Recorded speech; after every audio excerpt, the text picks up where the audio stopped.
Hello, everyone. My name is Jay Miller. And my name is Hazel Miller. And we are the co-publishers at Book Hug Press. And it is our great pleasure to welcome you all to the virtual launch of Permanent Revolution by Gail Scott. Before we begin, we'd like to acknowledge that the land we are joining you from has, for thousands of years, been the traditional territory of many nations, including the Mississaugas of the Credit, the Anishinaabe, the Chippewa, the Haudenosaunee, and the Wendat peoples, and is still home to many diverse Indigenous peoples from across Turtle Island. We are grateful to have the opportunity to live, gather, work, and learn on this land. We also acknowledge that many of you are joining us from many locations today, and we encourage anyone who wishes to do so to please share an acknowledgement of where you're joining us from via the chat function found at the bottom of your screen. As longtime fans and readers of Gail Scott's work, we are delighted and honored to launch her new book of essays, Permanent Revolution, with you all today. And while we're of course unable to gather in person to celebrate the release of this important new work, we're very thankful that you've all joined us here in this virtual space. Before we get underway, we just wanted to go over a quick bit of housekeeping. Live closed captions are available, and to access the captions, please click on the CC function that appears along the bottom of the screen and follow the prompts. Secondly, today's event is being recorded and it will be made available for on-demand viewing via our YouTube channel in the coming days. If you haven't already purchased a copy of Permanent Revolution, you may wish to order one or several directly from our website, bookhugpress.ca. We'll drop a link to the book's product page on our website into the chat function during the event. And now it's our great pleasure to turn things over to today's host, Margaret Christakos. Margaret worked with Gail as the editor on Permanent Revolution, and we're delighted that she's joining us to celebrate in the book's launch. While we're sure she needs little introduction, please allow me nonetheless to introduce Margaret to all of you. Margaret Christakos is a Toronto-based writer, instructor, public poetics advocate, and intermedia image maker. She's the author of many wonderful books, including most recently 2 poetry collections, Charger, which was published last year, and Dear Birch, which was just published this year in 2021. In 2016, we at Book Hug had the great pleasure of publishing her paraphernalia on Motherlines, Sex, Blood, Loss, and Selfies, which was the very first title to appear in our essays series. Please join me in welcoming Margaret Christakos. Over to you, Margaret.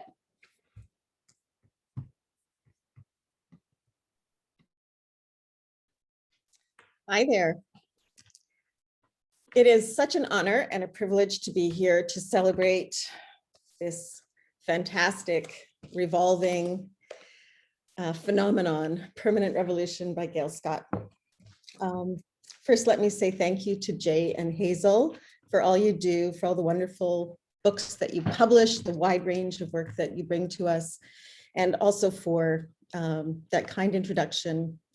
It was just a revelation to find out that you were going to publish this wonderful book of essays by Gail.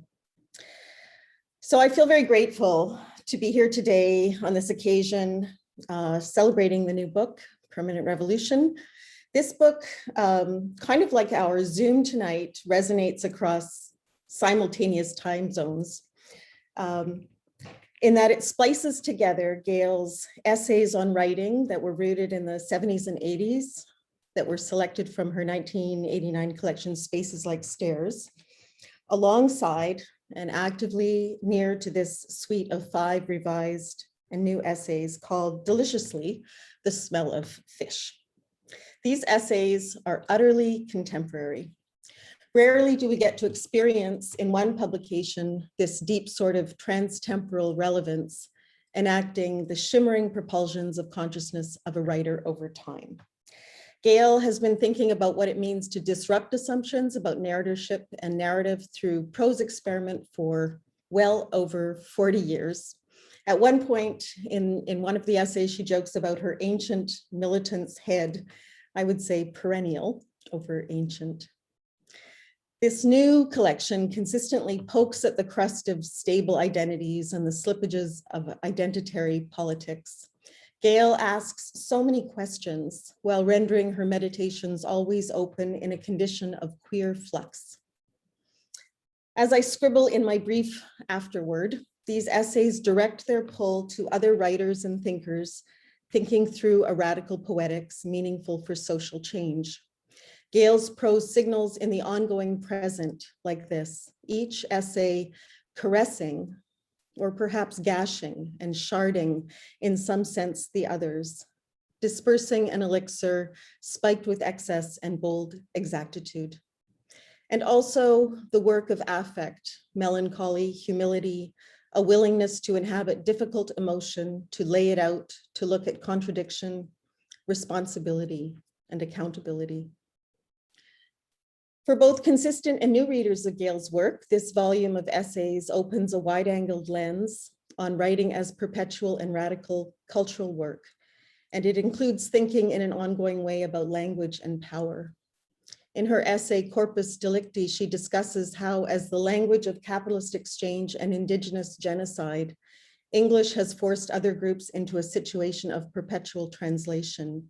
She interrogates the assimilate or die legacy of settler culture on Turtle Island, about which we are so profoundly aware and moved on the news over the last couple of days about 215 children being buried underground outside a former residential school.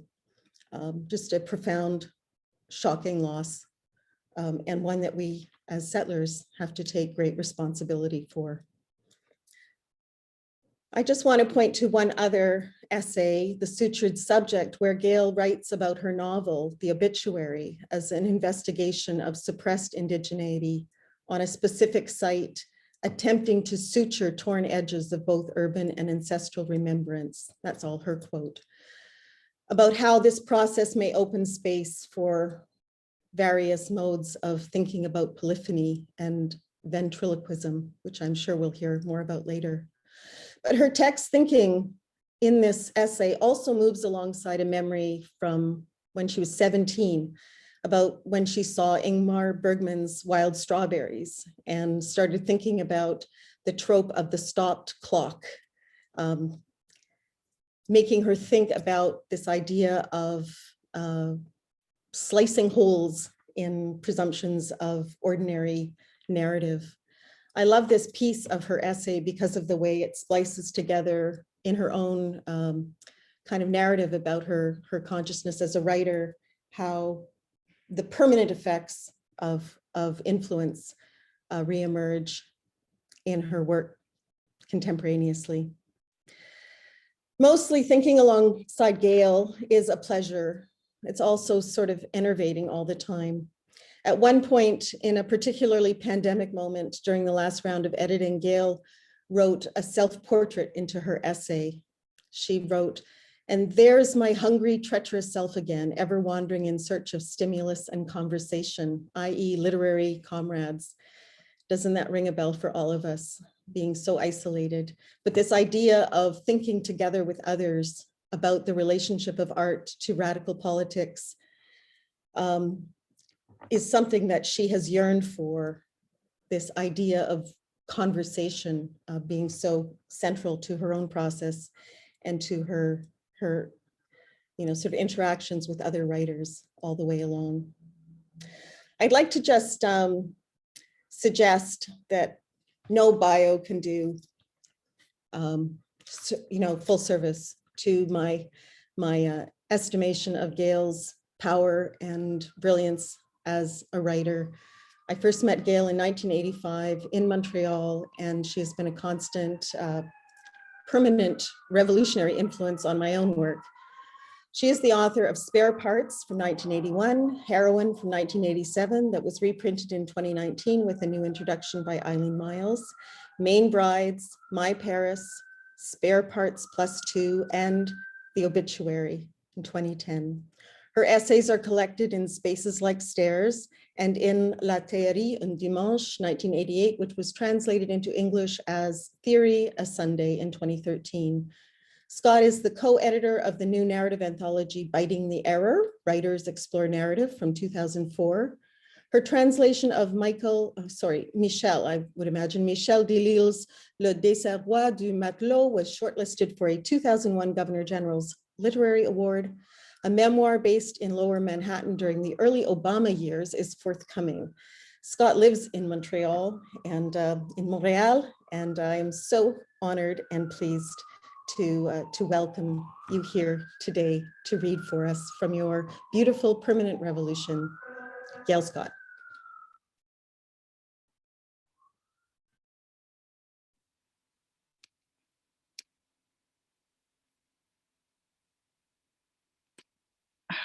Where am I? On there.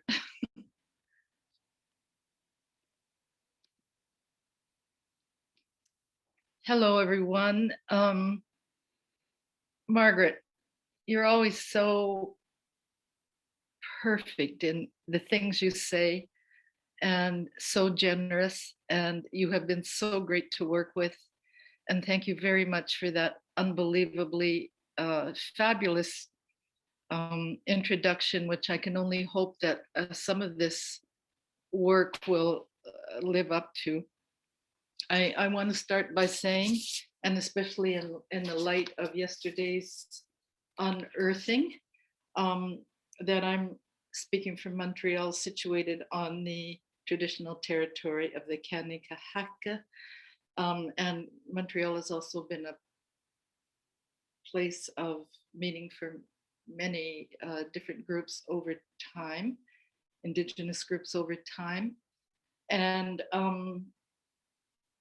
I believe that most of the people who are here today, it's so nice to see you all. It's so weird, this kind of arrangement. But anyway, all of the people that are listening in today are from different, or most of the people here are from different spots on Turtle Island. And as far as I know, it's pretty well mostly unceded territory. So we really have to stop acknowledging that it's, not stop acknowledging that it's unceded territory, but start talking about what we're going to do about it. It has been so great to work with Jay and Hazel on this book. They are so generous with their time, so open that one can be totally oneself, one feels, and I don't feel working with them that I'm part of some kind of commodity program, and I think that's a tremendous accomplishment given that they have to pay the bills at some point. And finally, I'd like to thank Lisa for taking on this job. I can't think of a better interlocutor than Lisa. Our work cuts across so many spaces and also diverges in interesting ways as well. And I actually hope that one day we'll have a chance to talk about it in that respect. So today, I'm going to start by reading a little section from Permanent Revolution. And I think later I'll have a chance to talk about what I mean by permanent revolution, but for the revelation too. But for the moment, I do adore the cover, and I'd also like to thank the cover designer for this. The idea of revolution being upside down, really, I love. I actually wanted to turn the R's around and have kind of a Russian R in permanent revolution, to signal that even though I have great dreams and desires about change, I also have the problem that we pretty well all have, which is to be selfishly self-involved around these issues. The reverse R in Russian stands for I or me, but I'm happy with this solution as well. I'm going to read a small section, well, actually a very excised section from the first essay in this book, which is called, the first essay, which is called Excess and the Feminine. And it is dated 2019 and is a result of two things: a Belladonna event reading, which was titled Lesbian All Stars, and and organized by Rachel Levitsky, and the exhibition of the Swedish artist Hilma af Klint that was happening at the Guggenheim at the time I was visiting Rachel for this event, of which the broad organizer was Sarah Schulman. So, excess and the feminism and the feminine. As if a genie escaping the bottle, a wild, titillating, ineffable excess seeps from certain writing and visual art by women.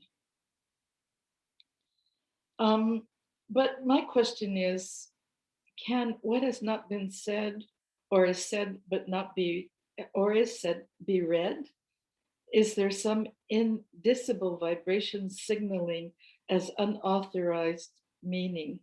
And can we even term that exhaler seeping from the works that I'm going to talk about here as feminine in an era when gender binary seems utterly passé as concept?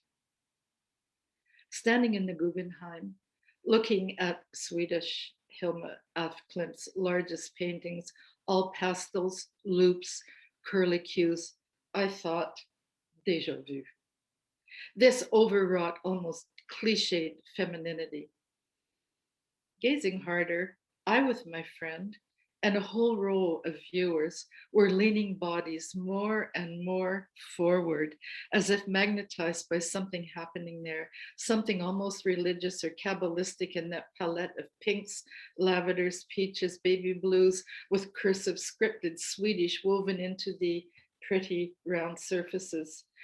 We were drawn by what precisely? By the freshness, offering a critic, of symbolic associations with feminine iconography. There was no elucidation regarding the meaning of feminine iconography. Af Klint herself, who was just a mere century later anointed the first Western abstract artist, knew these works were before her time, decreeing they should not be shown till well after her death. Meanwhile, she paraded as a respected landscape artist while quietly making excessive notes, cataloging, designing a temple, no less. I love that it's a temple, to house her real work, which temple's three-level conical structure bore a near resemblance to the coiled shell of the Guggenheim, its winding corridor in which we were spiraling our way upward, excited, then uneasy. The exhibition's curated insistence on af Klint's spiritualism, her women's group of paranormal explorers, seemed to be obfuscating the brash, almost promiscuous geometries hanging there, emanating something akin to an unusual perfume, some signal not yet named. One could call it feminine, but again, why say feminine for this work, unless one says masculine for Kandinsky's? Stretched out on friend R's Brooklyn sofa days after the Af Klint exhibition, I am still wondering if that elixir, that strangest seeping from Af Klint's genial, belatedly crowned work may aptly be called feminine. R is driving across the desert from Arizona to California to visit her mother. That is, over the imaginary terrain of Nico Rosar's Mauve Desert, where in some motel or trailer, Bosar's lesbian family is living. And in another motel room pocket in the middle of the novel lies Lumlong, stretched out on a bed. He has something to do with the atomic bomb. Strangely, these few pages, framed in the gaze of her novel, are among Nicole's most formally compelling prose. I would also like to mention a certain queer representation, but not what is meant by the term in French or English, in the prose of Two-Spirit author Joshua Whitehead. If one wants to think of permanent revolution, it can't be single issue anything. And Joshua Whitehead's Johnny Appleseed, a novel I read last winter 3 times in a row, is exemplary in gathering the intersectional layers, juxtaposing two tales intertwining in the narration.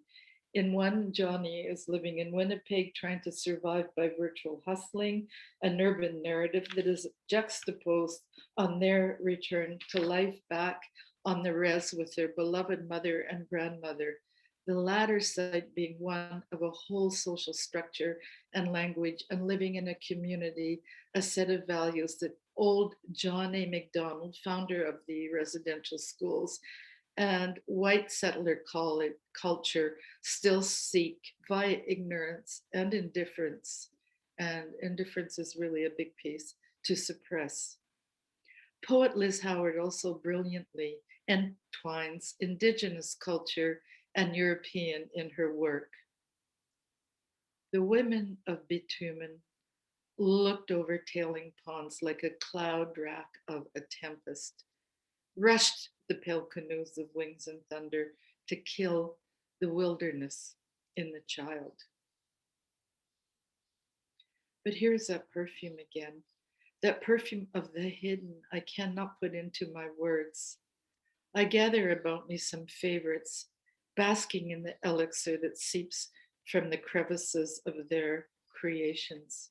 Lisa Robertson, Jane Bowles, whose character Harriet, whose equally old maid sister has followed her to Camp Cataract, ruining her vacation. A master of the suppressed aside, and Bowles appears constantly in this book. Bowles' protagonist declares, I don't fight with Sadie. I wouldn't dream of fighting like a common fishwife. Everything that goes on between us goes on undercover. Another favorite, Black writer René Gladman, whose circular sentencing raises témoignage to the heights of poetic expression. Since noon, there has been a group of whites marching along the edge of the park, cheering for the grass to be cut.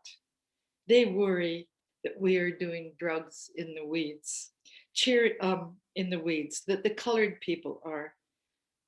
Because I'm lying in the grass representing that scenario, the noise is loudest around me. And Clarice Lispector, whose last heroine is nobody, a woman utterly insignificant inside and out, dying in the gutter after being knocked down by a snazzy yellow convertible, becoming in some estranging transformation, suddenly relevant, alive, with a candle someone has placed by her side. And Agnes Varda's films, so much on the surface about the ordinary everyday that often I feel at first confronted with cliches when I'm watching them.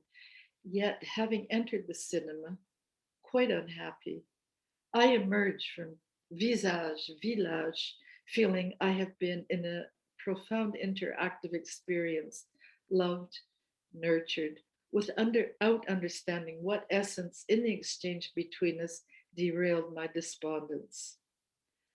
And also on the subject of this strange perfume, a poet I know was doing a reading somewhere in the north to a captive classroom group of students.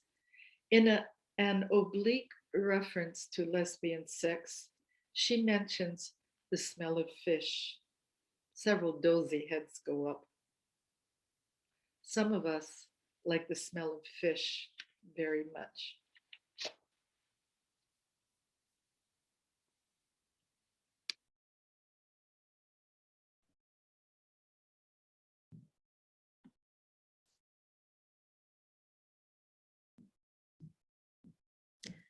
Thank you so much, Gail.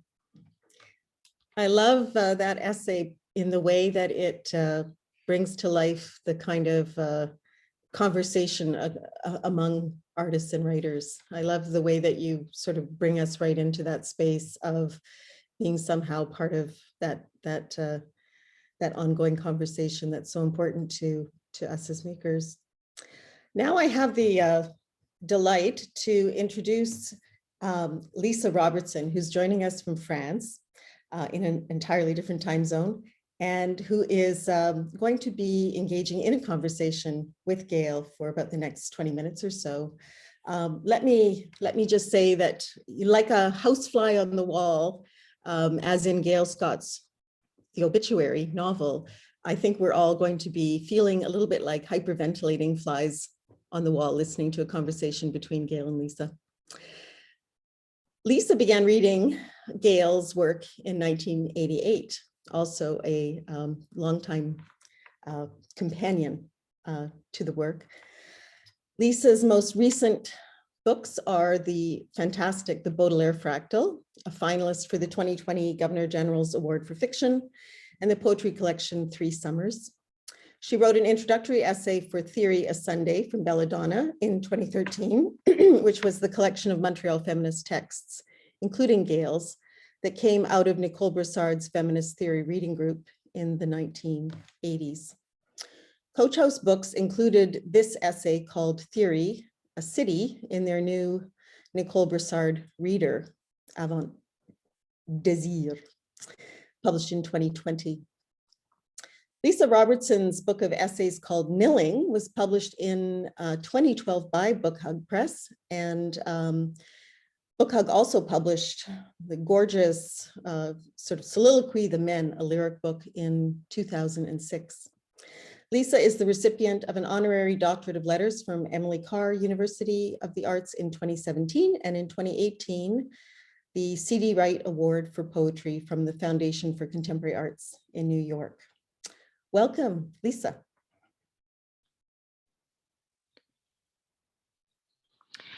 Hi, Margaret. Thanks so much for, first of all, for your editing work, for helping to bring this marvelous book forward for all of us, and just for being here. Wouldn't it be great if we could be at a real table in the flesh, sipping from a shared bottle? However, it's nice that we can speak across time zones without having boarded planes and so forth as well.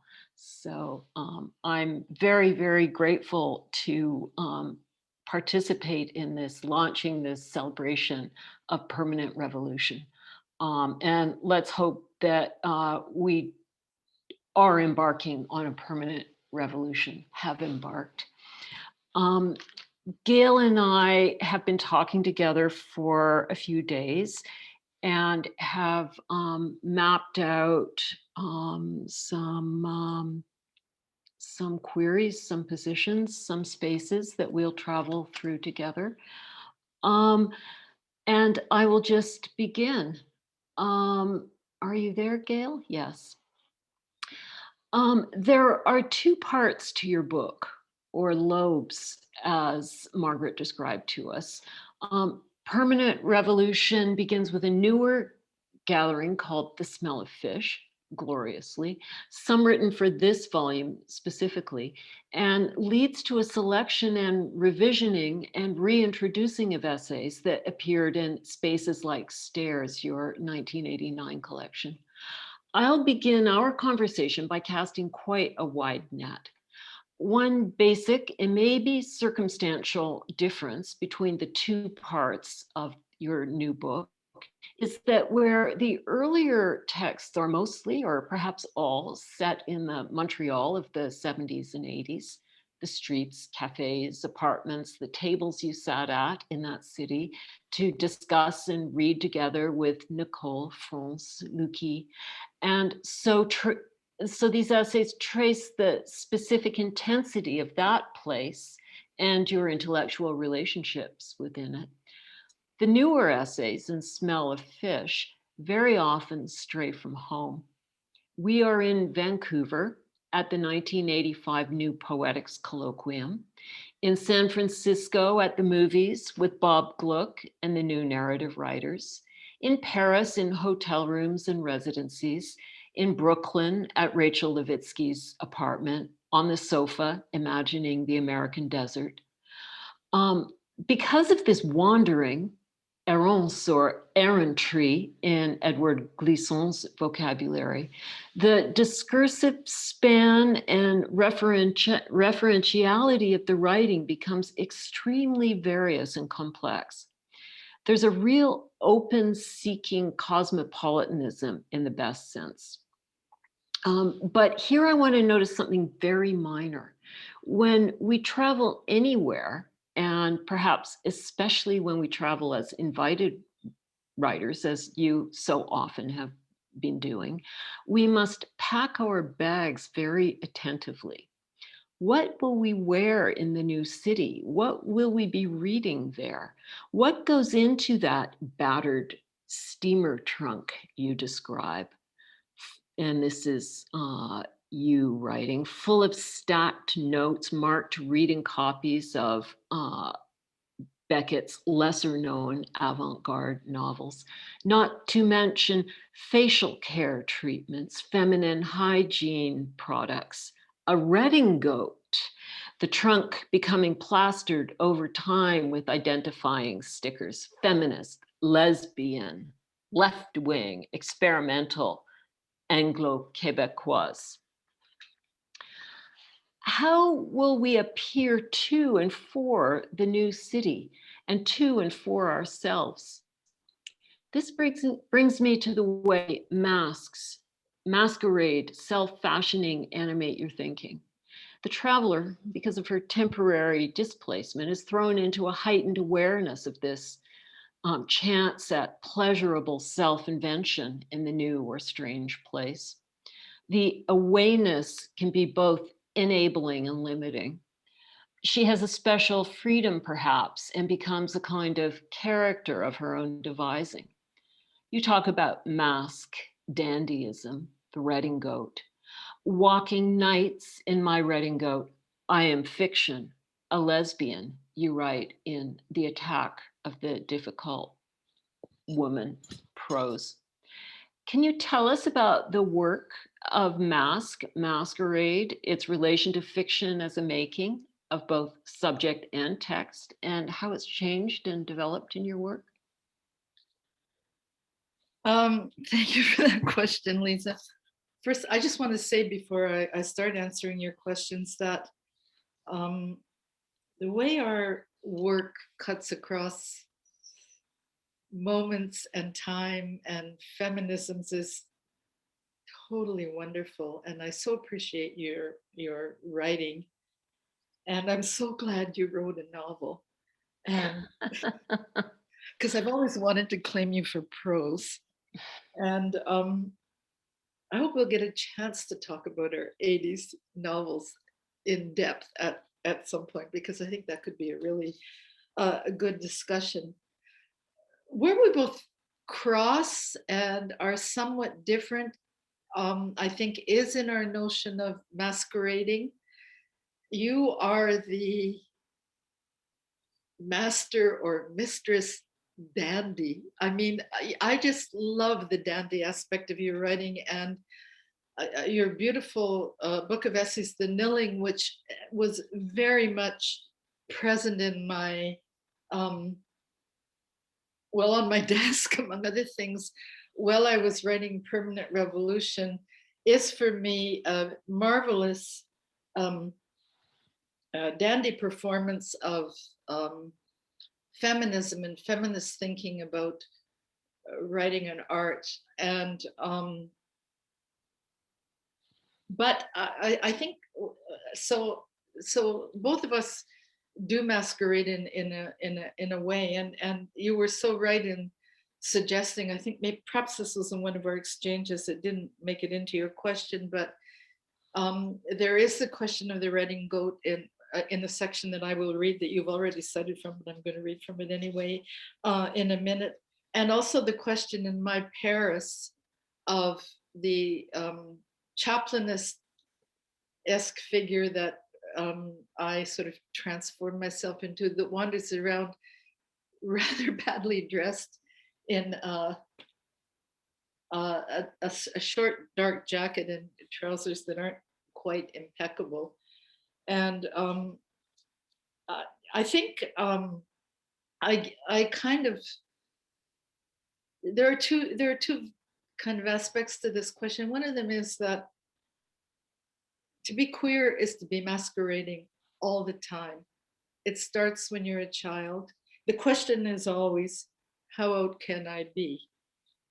And when I was thinking of answering your question and how to answer it, I was standing at my window on a gentrifying block of a almost downtown street in Montreal, looking at all the gray family compact SUVs lining up on both sides of the street and thinking, how out can I be? I mean, I'm sure everybody knows I'm queer, but there are things that I can't do on this street that people who are not queer can do. I can't show desire, for example, or at least I know if I do, I will immediately have the mockery of several children, and those children will likely be children of parents who have issues with the kind of woman I am. So queer children grow up masquerading all the time, which is actually fabulous for writing, even though it's painful. And under that fabulousness, which is our possibility to perform, to do camp, and which I think the gay men do marvelously well, and I think the San Francisco writers are so good at, the men and the women. I put Dodi DeBellamy in there somewhere as well, are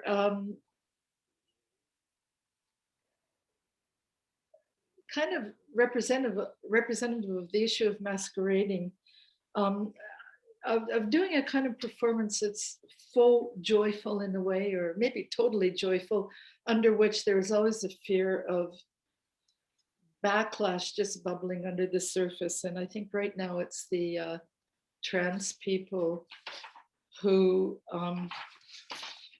know more about this than any other group of queer people.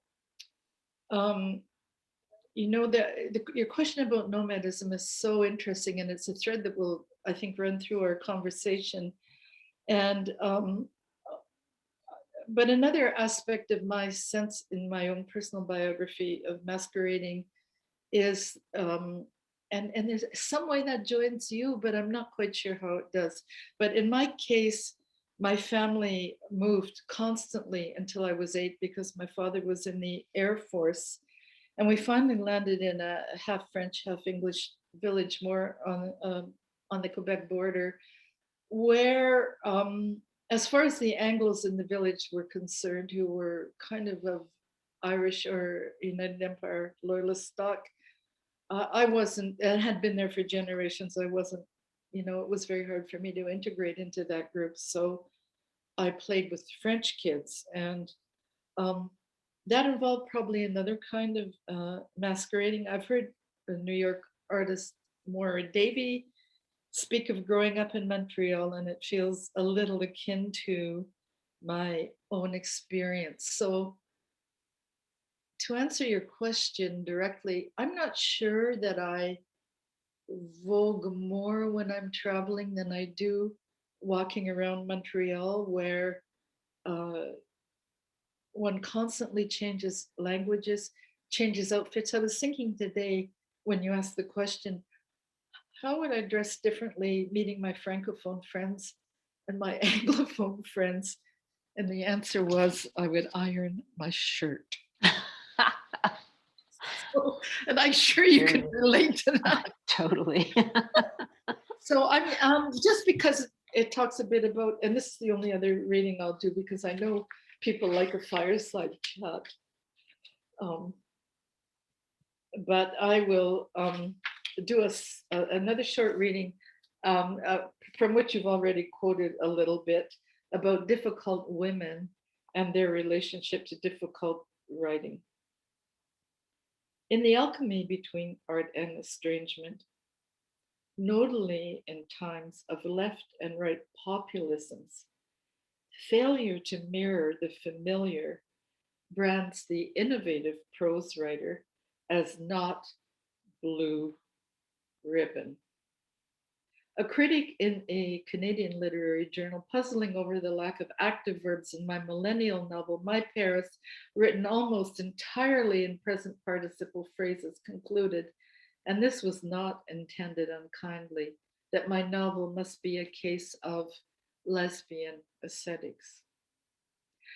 So it was with Beckett I traveled, dragging my battered steamer trunk behind, full of stacked notes marked reading copies of his and lesser known avant-garde novels, not to mention facial care treatments, feminine hygiene products, a redingote, the trunk becoming plastered, as you've already mentioned, with feminist, lesbian, left-wing, etc.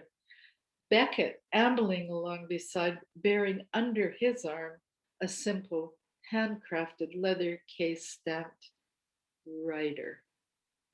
Getting off trains, I glanced back to see his case was not forgotten, immoderately seduced by his penchant for resisting sense, on which literary barristers have heaped so much respect. Courage, says a friend, etymology, French, heart, anger. Right, think of it as noise, as I do with Adorno. This is Carla Herring speaking. She stands as if on stage, bright magenta lipstick, skirt just above knees, hair blowing cinematically. She, Anais, walks to the window, flings it wide open, remembering a gesture made by Elizabeth Taylor and Alice B. Toklas. This action throws resentment to the wind, assuring that the pleasure of the moment is hers. But one could also ask, is Anaïs's gesture within the portal an impediment or ticket to freedom? And once released, once beyond the gate, will she, Anaïs, be full participant in public discourse? I sit on the edge of my hotel bed, female, F, capital F-E hyphen M-A-L-E, but not skirtable enough to rustle, fashionably bespectacled, impeccably professional, in the folds of the codex. Though why should a woman not use every wile in her repertory to achieve her considerable ambitions? My concern. One's choice of sociability may risk impacting creative outcome. But why then travel with the likes of Beckett? Is my heart anger, if bedazzled by his genius, not risking hesitating to move forward at the edge of the precipice? If the line simply continues without being crossbred with the non-aesthetic fact, nothing is ever created. Victor Shklovsky. I am taking the non-aesthetic fact to mean expression of the entire range of exclusion, gender, all of them, race, class, always class. They are burning coal down the road to power this light. I want my poem to be worth the heart of a mountain. C.A. Conrad. Walking nights in my redingote. I am fiction, a lesbian. To a voice in the dark querying what males most need to change, I shout, the gaze, yet knowing full well that to be females, to be a part of it. Sometimes I wonder if she in the feminine is not akin to Marx's specter, that mysterious aura that gleams off and heightens the value of consumable objects on their way to the market. Attention, warned Marx, the aura is not an essence. It is a secret that is all the more secret in that no substantial essence hides behind it. The effect is born of social relation. And Marx goes on to say this socius binds, on the one hand, men to each other. On the other hand, I intervene, it attempts to bind me to the agents of custom. Ha! It stinks, my old steamer trunk. When I open and let fly yellowed scraps, attempting to speak the unspoken, mixed with recipes, dark underwear, old makeup, accoutrements to prevent odor, conceal shameful body misfunctions increasing with age. I laugh. Though like my sisters, I am vacillating between full, proud expression of heart anger and incommodious outbursts that might diminish in the eyes of many one's literary efforts.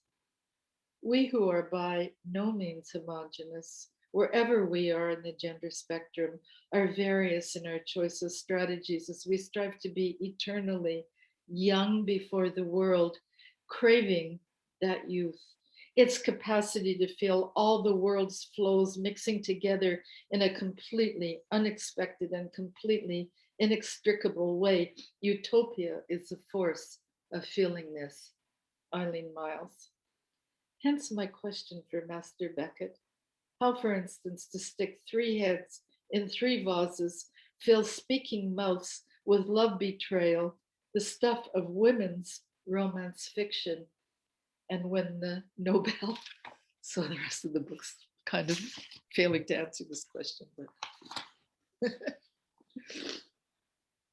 Gail, I had the feeling when you were reading that I think probably lots of people attending this launch feel that you're reading like really directly and personally and intimately to me. I feel like the essay is addressing my really personal queries in a fabulous way. And it's interesting that you chose to read that piece, given that we had agreed that our next sort of segue would be towards the question of translinguality and the accent, and living and writing in a culture which is not that of your first language. And I just realized, of course, that's what Beckett, the Anglo-Irish writer living in France, was doing too. However, he was writing in French, which neither you nor I have, as far as I know, done. Maybe I do it in my sleep, but I would never do it awake.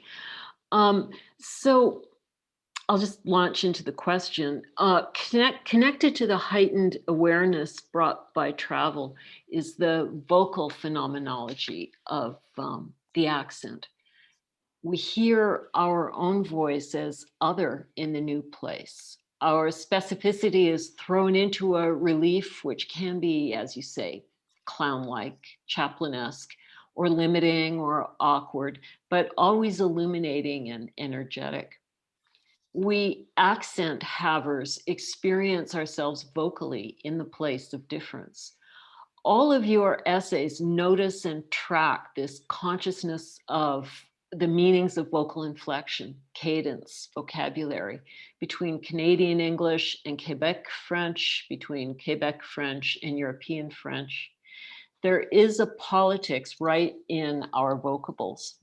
How does this awareness of the geopolitics of cadence and its displacements and enhancements work to stimulate your prose? I mean, I think that's a question for both of us, and I really appreciated your revolutionary vocables vocab. It's such a beautiful way of speaking of the relationship between speech and language.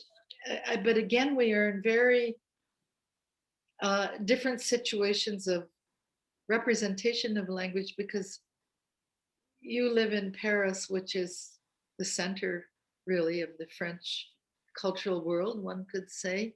Well, I actually live in a village of 200 Okay. odd retired agricultural laborers in the Okay. middle of nowhere. But But anyways, France is relative to Quebec, technicality, very technicality. very, very central. And not only do I live in Quebec, but I come from a nation state, Canada, and I know you know about this, where the center is barely in control of its peripheries. You've lived a long time in BC, and that's one aspect of it.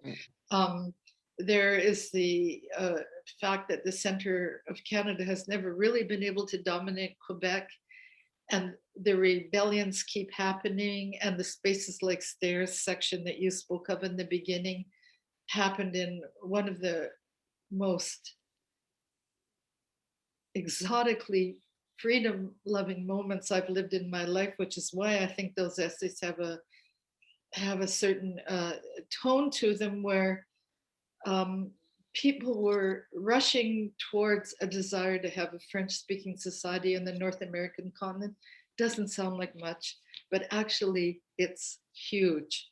And as a part of this movement, perhaps always or often when national movements begin, they tend to be very left-wing, very revolutionary, and they kind of settle down. And right now, actually, we have what I would call a LITE, right government, which is still trying to pass language laws to prevent the loss of French.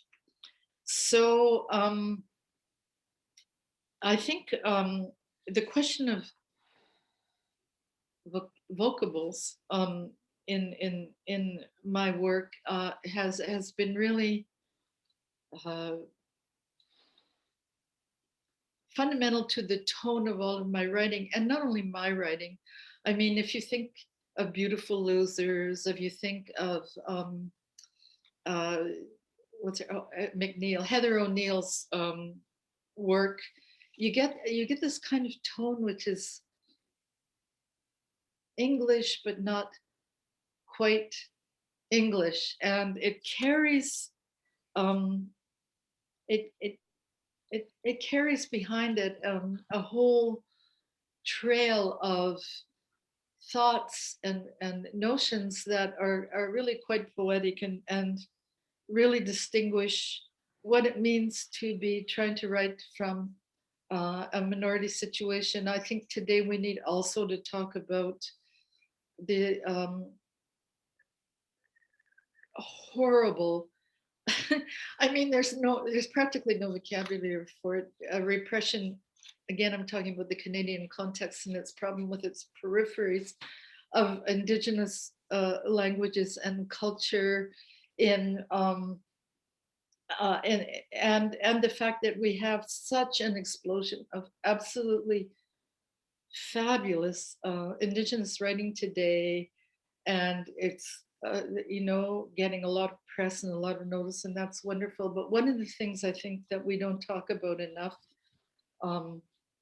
is that this writing is in fact forced translation that goes on all the time, and it's there. The kind of cadence, for example, you find in the writing of Eden Robinson's dialogues, for example. I mean, what can be better than her dialogues, or in much of the other work that we've been reading? It covers so much pain and difficulty. I think in my case, and in the case of an Anglo-Quebecois, it's almost a luxury to be able to bathe in this kind of semi-exotic atmosphere, which is French imported to the American continent, but there are some issues. And one of them is that I think as a Quebecer, I do import the sense of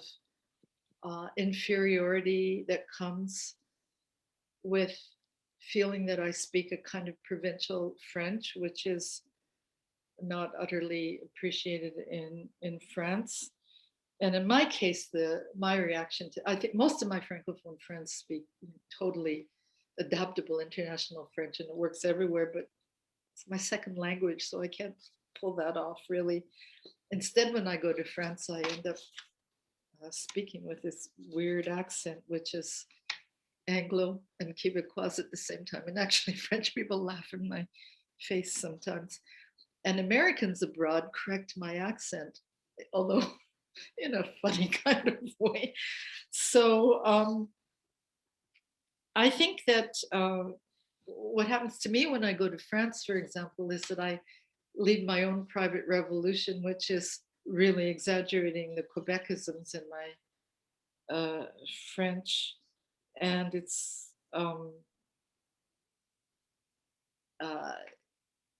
playing the abject personality to the hilt, which is really questionable. But I'd like to bring that back. I don't know how I got sidetracked, but to Glissant, of whom we're both great admirers, and I'm sure you know far more about Glissant's writing than I do. But there is this question of creolization that we've talked about. And I don't know if you want to elaborate on that question or whether I should just move on. Yeah, I was trying to think what we should do, because of course we're running over time already. I'm already. And we have our event sort of flow, which we're already transgressing. So, okay, I'll just kind of chart it out for people who are Right. still Right, with and us. I will probably summarize it in 2 sentences. Yeah. So we're going to talk about Glissant's idea of creolization, like the and the way that you bring this notion of creolization into your thinking of excess and the feminine, and specifically the your interest in what's obscure, darkened, difficult as having a sort of necessary resistance quality, like keeping the revolt or the intransigence of the margins alive as a way of countering the ubiquitous clarity of the center. So there was this part about that, the idea of feminist revolutionary writing is turning towards this negativity, this creolized margin. But I think you've already answered it already. So we're gonna leap ahead to another Glissant oriented question. And I also just want to say that you and I had pretty much, I think, the same introduction to Glissant, which is through the Paris writer and translator, Sabrina Soyer. Yes. She passed his Bâton Rouge essays to you, and she passed them to me. Okay. So she's our dealer. She's our... Yes.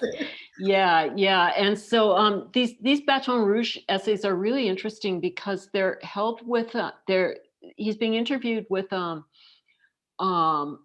French scholar of medieval literature down in Louisiana. So many, or a good proportion of the interviews are actually talking about medieval cultural questions and troubadours and Cathars and Occitan colonization and the war against the Languedoc region, etc. So anyways, we come to Glissant probably arm in arm, pretty much. Yeah. I've since read his Poetics of Relation. which I think until recently has been the only book translated into English, as far as I know. Anyways, so you write in Paragraphs Blowing on a Line, your essay, which is about sort of a wonderful notebook about the writing process of Heroine. Right. This is the real meaning of writing over the top. The writing becomes a kind of third voice, not the author or the narrator, but the voice of the author narrator subsumed, as opposed to commenting from a traditional narrative distance into the object of narration. I'm fascinated by your idea of third voice. I hear this voice also in Glisson's differentiations within the notion of nomadism, that there are at least three distinct kinds of nomadism: a territorial nomadism of acquisition and extraction, which is the colonizing nomadism. Secondly, a nomadism of voyage towards the other, which can be exoticizing, kind of another mode Absolutely. of, Absolutely. yeah, Orientalism, Yeah. primitivism, etc. And thirdly, for Glisson, there is a nomadism of errantry, errance, which he calls relation. Relation, he says, is spoken multilingually, going beyond the impositions of economic forces and cultural pressures. Relation rightly opposes the totalitarianism of any monolingual intent. So what I want to ask is, this going beyond, this writing over the top, as you call it, it's a dream and a necessity. It's my dream. Could you say more about it? Oh, well, while you're talking, I'm thinking of when I was doing research for this book, I stumbled upon a talk that James Baldwin gave to, I think, students at Berkeley in the late 60s, where he said, I am speaking English, and Lord knows nobody spoke English more elegantly or wrote it more elegantly than he did. And then he added, it is the language of the enemy. And for me, that kind of sums up the question of, it's on one hand, I would like to write like the wonderful novel with its beautiful arc that pulls everybody in and finally makes me some very much needed money. And that's kind of my idea of the supreme writing over the top of all my nutty preoccupations. On the other hand, I can't help but also always referring back to these phis, or these fissures, both in my own family history, in the relationship between Quebecois French and the center, and between English and French in this country, between Indigenous and Anglo-Canadian culture, so that it almost seems that writing the way I do from where I write here, it's impossible for me anyway. I'm just somebody more genius, I'm sure, could write over the top, but I just have to keep allowing the subject, the speaking subject, to be sutured. Sometimes I manage to put it together. I think the more I write, the more I know that I will never really write a real novel. And Heroine was probably the closest, unless I write a genre novel, which I'm very tempted to at this point. That's all I have to say, really. I think I slightly misinterpreted what you meant by writing over the top, because it seems from what you just said that you meant more of a normative narration, that, the kind of book that brings the money in. Well, I I meant. Whereas I thought you meant something totally different than that. No, I was You know? actually responding to your an early note from you, which said that I let all the seams show in my work, and you write smoothly, and you were being kind of self-critical about it, you know. And I think when one does manage to kind of do that, you know, to find the best way to tell a story, as I think Bob Gluck would say, without compromising, without bending to all of the commodifying exigencies of publishers and the market, one has really managed something marvelous. I guess I just don't know. I just don't feel I can do it. That's all. Okay, listen, Gail. I'm rereading the obituary, and you're doing something with voice in that novel that I think is virtually totally not done anywhere else. No. You know, you've invented a mode of language that speaks what needs to be said, and it's nobody else's mode of language, and it's not, you know, the voice of you know, you with your family story and your autobiography and everything. It's not the way you're speaking to us now. Is what I'm saying. It's bubbling up from some other place. At the same time, saying that makes it seem like maybe it's kind of very natural and naturally achieved. And I assume that there wasn't very much naturalness in its achievement, that it was very hard won, but it's beautifully won. So I will not accept any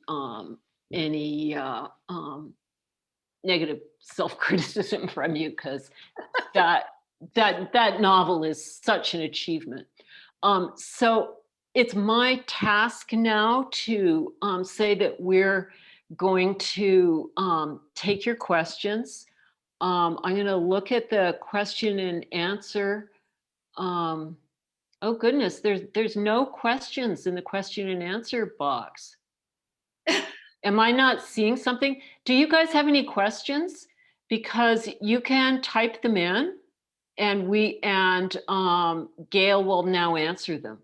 This is your time. If you really have no questions at all, I have a couple of standby ones. Oh, here's Carla Harriman. Okay. Hi, Carla. Carla says, Gail, what genre, if you are to write a genre novel? Oh, absolutely a detective novel. I'm completely, I mean, I'm an addict of detective novels, movies, whatever. Yeah. And I don't know why, but it would be a detective novel. Yeah. Well, you Stein.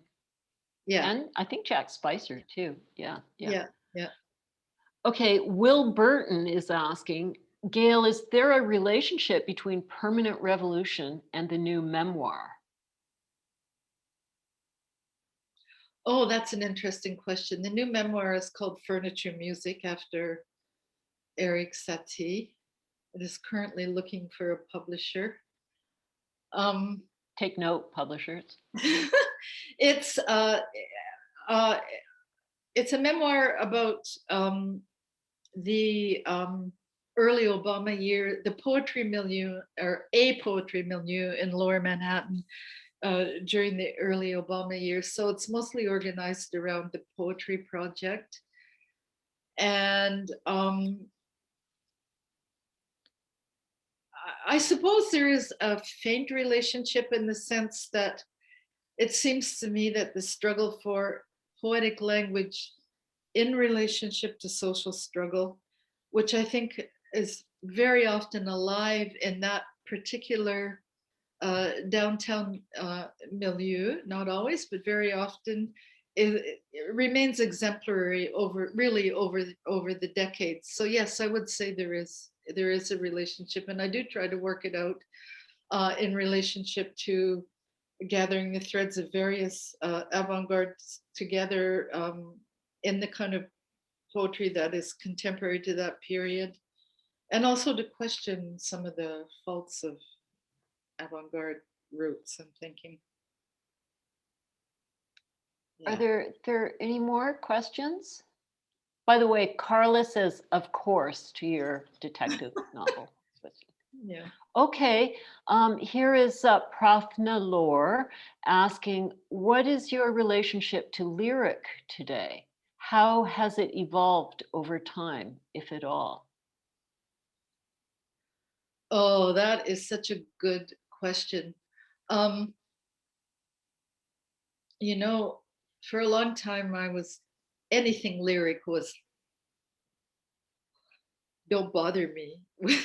I was really, really anti-lyric. But the more I've thought about the relationship, and in a way, this goes back to Glissant, the question about, or the material from Glissant, the more I think that the lyric is really embedded in the oral manifestation of language, and its relationship to the body, and how that goes back through our mothers and grandmothers. And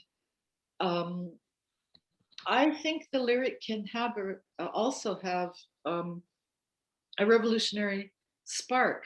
But I think in order for that to happen, it really has to rinse out the sentimentalism and the nostalgia that's off. And I think you actually, Lisa, you're one of the poets who really does a wonderful job of that. And Carl is another one, actually. So that's how I'm feeling about the lyric right now. I think my next book, which is probably linked stories about my street, will be kind of a struggle between the lyric and the distant vision of the notion of subject. Yeah, I'm just gonna, there's a question from Rachel Levitsky that I'm gonna read, but I just want to say before I read Rachel's question out that one of my standby questions, which I'm not going to ask you to answer right now, but I just want to kind of float in the air because I think it's pretty interesting, is the relationship that you've had as a prose writer, novelist, and an essayist to poetry, and how some of your most important, perhaps, literary relationships, writing relationships, and perhaps other relationships, we're not going to get into that here, have been with poets. And I'm really interested. I mean, I read this essay by Anne Carson today about, what is poetry and what is prose. And there's very often, like, we're encouraged to kind of plonk a binary system of categorization on top of these two modes. But anyways, I feel like that's a whole other long conversation that would be really, really interesting for a number of people to participate in the future. Right now, Rachel Levitsky is asking, I have a query about identification, land identification. As Gail noted, the need to move from land acknowledgement to action and acknowledgement and national identification, especially as Lisa opens this conversation with our peripatetic nomadic states as writers, feminists, queers, others. How do we locate, identify, account for our privilege without reifying the colonial state and its control? This question comes in the context of noting the dissolving borders and settler violence consciousness in queer, especially trans activist poetic work. Count on Rachel to ask the question that has no answer, at least from me. I mean, that's my dream, right? That we can get rid of or somehow cut through our gobs of liberal sheen and be useful in terms of the struggles of people who really need fellow travelers. And I've for a long time trying to situate myself as a fellow traveler um, with Indigenous questions and issues. But sometimes I feel like a talking head. And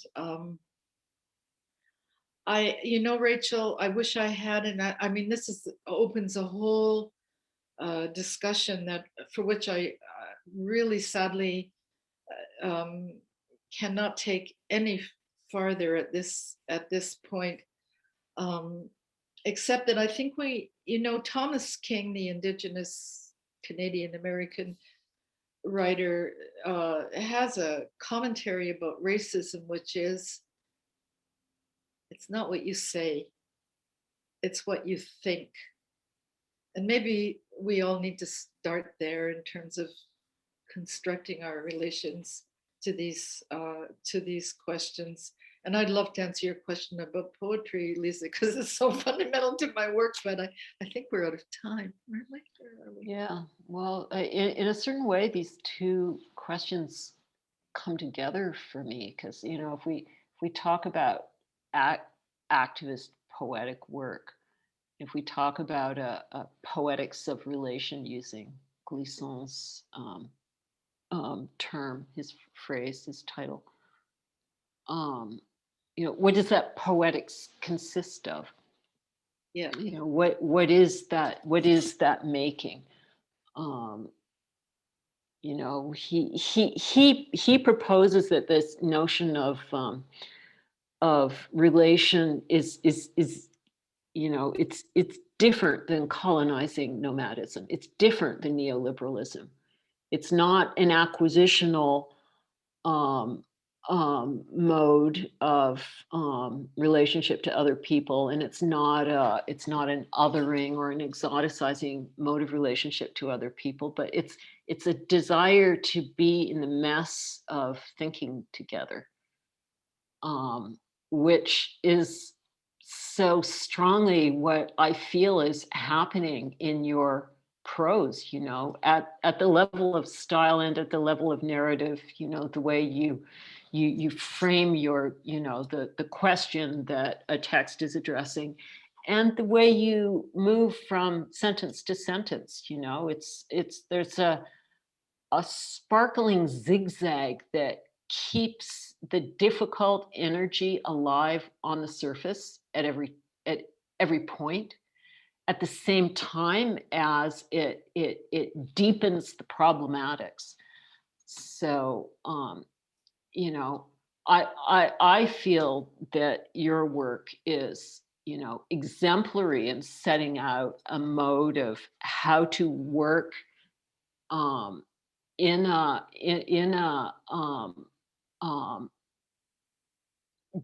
decolonizing mode of relation, in a way that sets up necessary sharing and questioning, and the blockages that can happen in this kind of communication between peoples with very different backgrounds or very different modes of suppression in our backgrounds, political suppression, family suppressions, and the way those reflect larger ideological frames.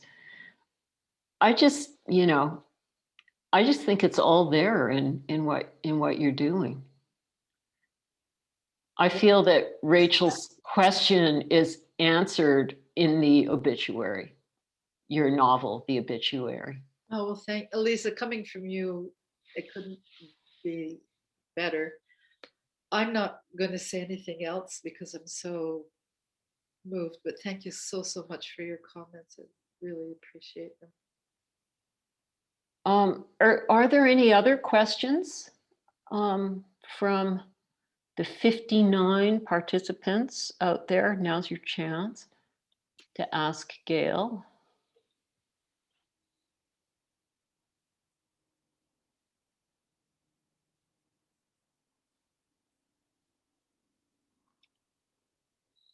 I guess not.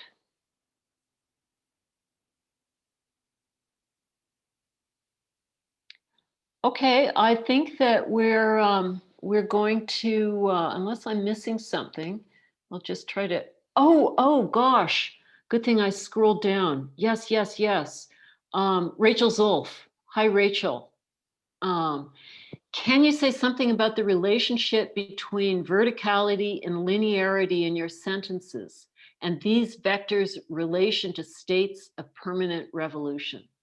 I'm thinking of the three-pronged vertical structure of the obituary and your work on this sentence as leaping caesura in the sutured subject, which is one of your essays. Just a couple of examples. And before you answer, thank you, Rachel. Great.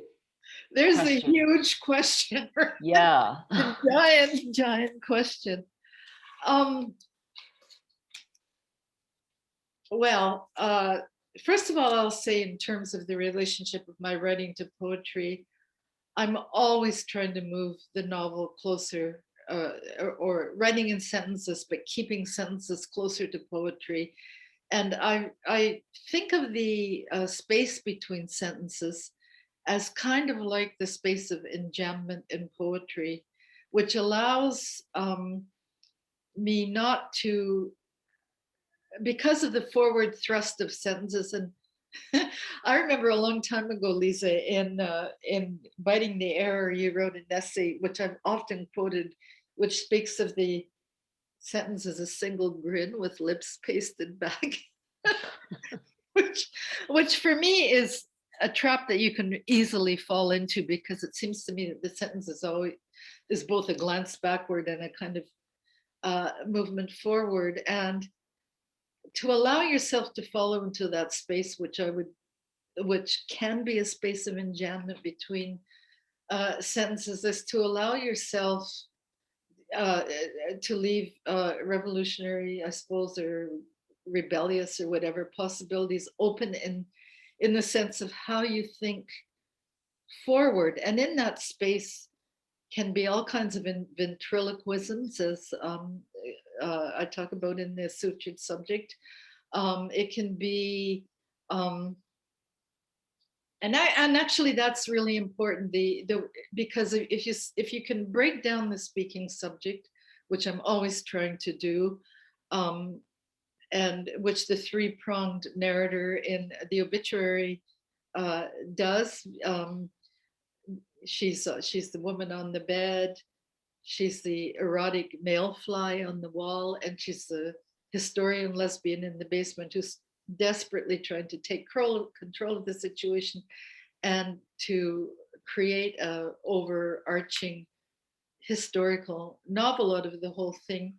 And the whole thing is encased in an apartment, and the apartment is encased in surveillance capitalism, which is the two cops in the stairwell that are spying on Rosine, one through the keyhole, an old French guy, and the other a young Quebecois guy who's really good at computers.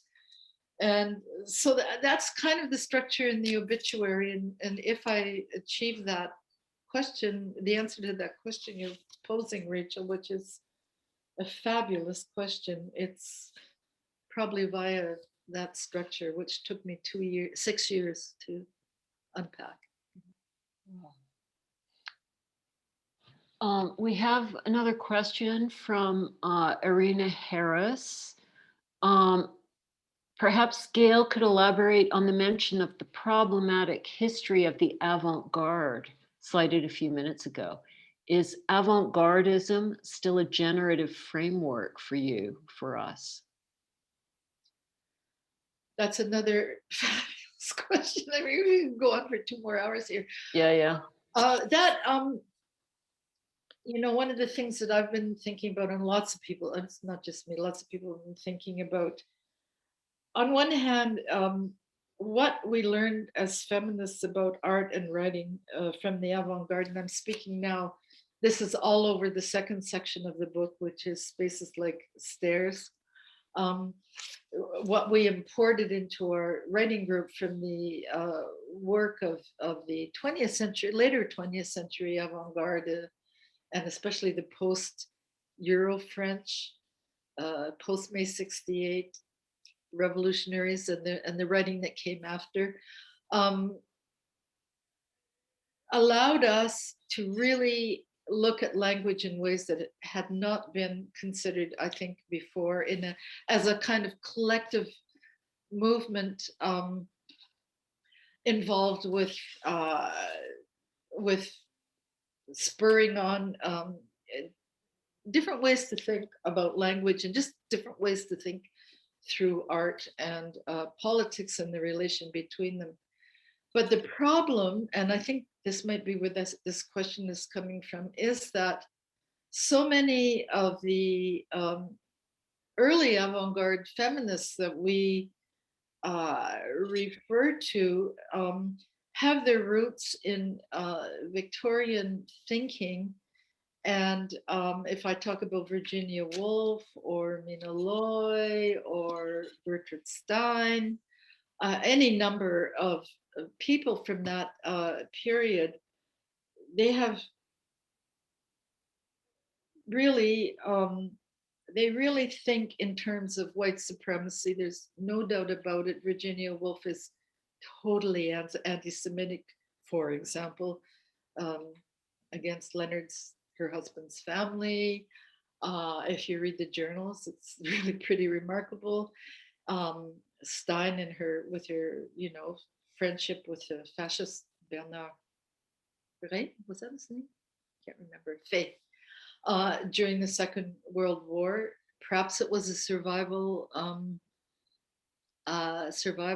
device, but still, it's ambiguous.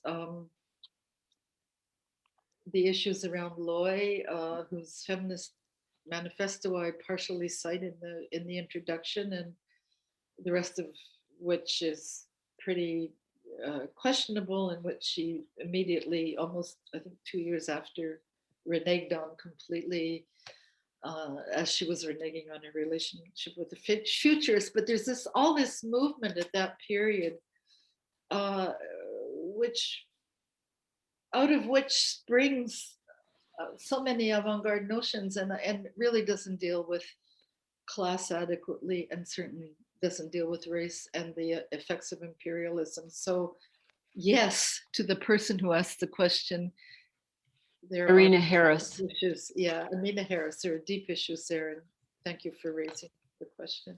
Yeah. I'm just asking Irina, I hope I'm pronouncing your name correctly. Apologies if not. She just added a comment saying, thank you, Gail, and for all. Liz Howard has a profound short essay on reconceptualizing the avant-garde. So I would just like to ask Irina Harris if she can recall the name of Liz's essay, to type it in so that we can refer to that, because I think that tons of us would like to read that. Do you know, Irina, what Liz's essay is called? It is in the recent anthology, Canadian Avant-Garde. She's looking for it. Okay, great. Okay, great. Yeah. I think we'll give Irina Harris a second to look for the book on her shelf. Meanwhile, I'm going to just look at the question and answer window. Sorry if this is awkward, everybody. It's the first time I've done this kind of thing. Rachel Solf. Sarah. Okay, there was a brief comment, not a question, comment from Ralph Colloway. How about a lyric detective novel? And now here's a question from Sarah Riggs. Thanks, Ralph. And thank you, Sarah. Here is Sarah's question. Gail, you once said in conversation that the problem with your generation is that, quote, we just talked about things and didn't do things, end quote. It seems your way of writing is a way of doing, as Lisa has underscored. Can you offer encouragement for writers? Oh, first of all, I don't remember saying that, but I wouldn't agree that we didn't do anything in this, or I wouldn't quite word it that way. I mean, I spent years and years of my youth being a militant and going to meetings every night and trying to organize all kinds of stuff and participating in left-wing newspapers and being a very mediocre parent to my fabulous daughter in the process because I wasn't home much.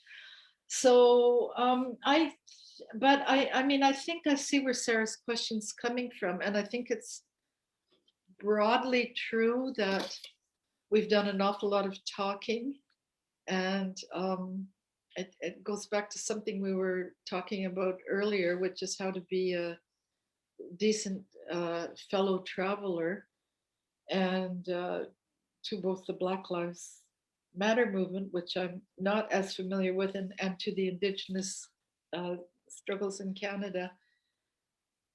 And I think we really need to think about that. I don't have answers, but these are issues that are absolutely burning, and I'm so glad they're coming up. And I'm sorry that my answer is not more adequate. Yeah, and there, as Sarah's underlining, there is the absolute fact that language is action. When we say these things to ourselves, to each other, when we write these things, when we read these things, our consciousness is being changed. Our ability to live differently, to our ability to revolt is altered. Yes. So as writing is already is already action. I want to insist. Yeah. Yes, I mean, yes, but as Shklovsky says, if the line does not go beyond the aesthetic, does not, which I read probably incorrectly, but I read it this way, is does not spill over into the street, there is no creation. And one of the things that has utterly fascinated me when I was in Paris with the group of young women, Lisa, that you do work with, was how they combined their life, their writing, or at least what I could see from the outside, and their militantism with, I mean, it was all of a piece, it seemed to me. And it reminded me of moments when I was young, and I just want that moment to be back again, where we can do it all in a way, because we're in the energy of profane illumination, if you like, of that moment. Yeah. Yeah. Gail's referring to, it's not exactly a collective, let's say a loose and always an argument group of people who are not a group, but who have been grouped. They used to be called the cheapest university. Right. And it's, I would say it's a queer coalition of writers, translators, critical journalists, and activists. And Sabrina Soyer is a translator who Gail knows pretty well, and who I know because she's been a friend and we collaborate together. And she's just translated my book Debbie and Epic into French with Claire Finch, who is another person in this loose non-group group. So it's a lot of young dykes, feminists, queers, green, who help each other at really pragmatic levels, like richer ones give poorer ones money, and they have a system to help one another survive in that, necessary way. Like if somebody is a professor, then they just give over whatever they want to a group which redistributes X excess money, for example, so that other people can pay their rent and continue living an activist life. So there's really pragmatic stuff like that. And there's like co-writing and co-translating and organizing of discussion groups and, you know, all the things that have been going on for a long time everywhere. But it seems to be a really active time for it in Paris, and it's not just in Paris. A lot of the younger people are moving to Marseille because it's cheaper in Marseille. You can, like, artists can still get huge like industrial, post-industrial studio spaces and stuff like that. You can live better, more cheaply in Marseille and be on the shore of the Mediterranean. And there's like an art center in a village in an abandoned factory in the Limousin. You know, so there's all these sort of sites where young people are doing stuff, and it's very intellectually stimulating and activating. I mean, I wouldn't say I'm not in the midst of it, you know. Probably a little bit more settled in my ways, I'd have to say, at this point of being 60.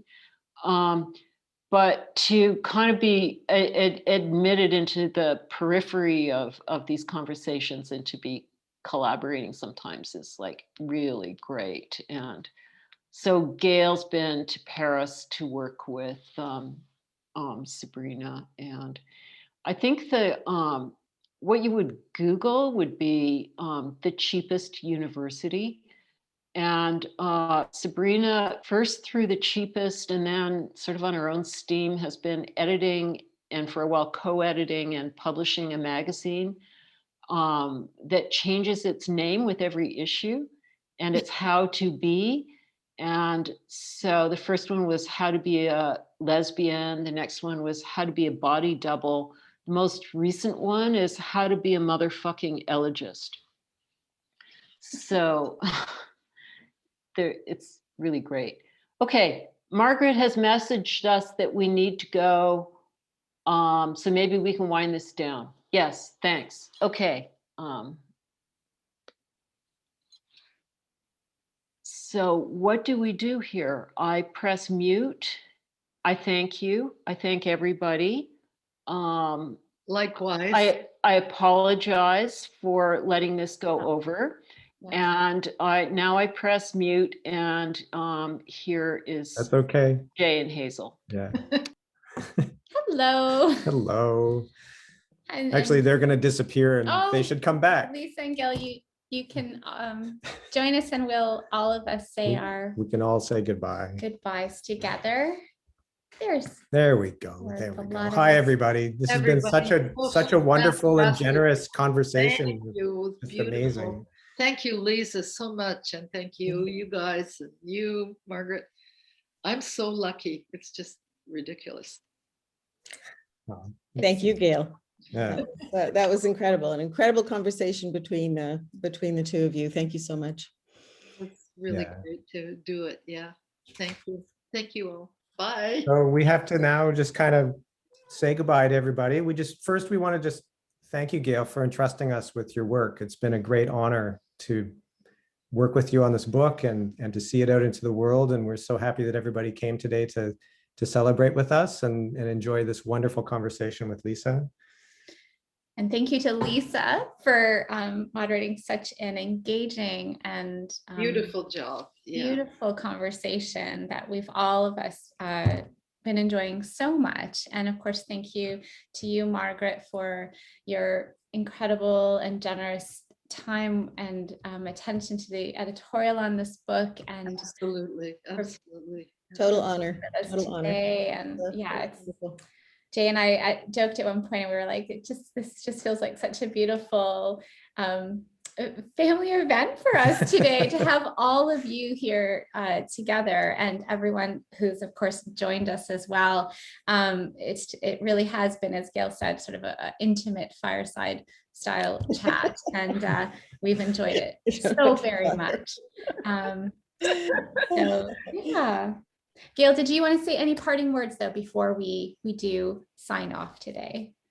Just thank you from really, I mean, I'm not good at this sort of thing, but I'm so appreciative of the work of all of you people that are on the screen right now.